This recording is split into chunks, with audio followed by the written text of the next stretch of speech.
این یولهای آرایشی که عمر زیاده از 10 ساله دارند از جماعت دهاتی به نام رودکی و شهرک واسع آورده شده در کوچه به نام اسماعیل سامانی در شفت بینایی مقامات اجرایی حاکمیت دولتی ناحیه شنانیده می شوند.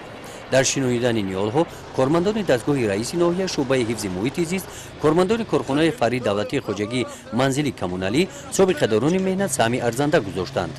گذشتگان ما گفته بودند که پروردگار عمر تا عمر ارچک نه و خانه تا پری بچک نه و مردم ناحیه واسع هم همه تیاری آن را دیده ایستادند که تا روزهای من همین جشن مخصوصا تا روز عید نوروز یا علم افروز باید که همه کوچه های مرکز شهرک و جای های گشت و گذاری که در جماعت ها هستند در بین من دهات همین کارهای آبادانی و نهالشینانی و گلکاری ها را بر نقشه گرفتند و به خاطر آنکه باز هم همین کوچه ها و همه دهه های تا حتی تا دهه های ناحیه واسع را من هم خیلی با نهال های سرسبز مثلا آرا بتیم و بعدا من بعد چند روز باز در نزد همین ارچه ها همین کوچه ها با شنیدن گل های خوشروی خوشبو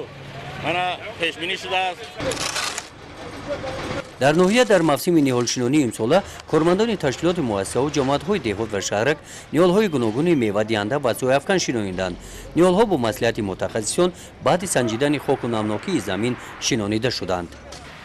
تا امروز با مقدار 21,000 درختانی با همین نمود آرایشی همیشه سب دیگر و دیگر شنانده شد. بعد با دستگیری رئیس ناحیه از طرف صاحبکار عوضخان کبیرов با مقدار 13 بیخ درختانی سروی عریضانی در جماعت شهرک در نزد مقامات اجرایی حاکمیت دولتی شنانده شد و خب با تمام قاعده های شناندن درخت ما جلب کردیم متخصص را.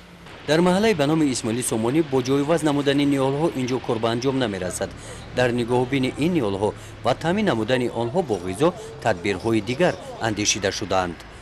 گزارش خواجه نظریف خدای نظر زهروف از ناحیه واسع برای برنامه اطلاعاتی نوید.